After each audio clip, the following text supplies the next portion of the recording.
In this video, I'm going to give you the answer of this question. The question is, some US cities have replaced cigarette vending machines to sell what? Well, I'll give you the answer of this question, and the correct answer for the question is local art. So that is the answer for the question.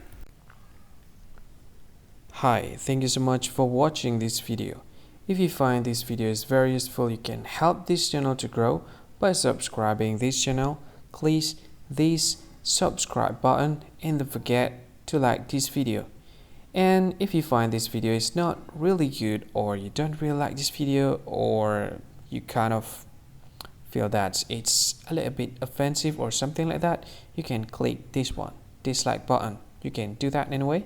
And if you want to share this video with your friend, you can share it by clicking this share button, and you can share it to any social media that you wish that is currently available at this time, like Facebook, Twitter, LinkedIn, and many others, right? And if you want to add this video to your playlist, you can click this one. You can watch this video later, and you can find more options by clicking these three dots. And yeah, don't forget to subscribe. I think that's all of it. Thank you so much for watching this video, and see you again in another video. Bye bye. See you again.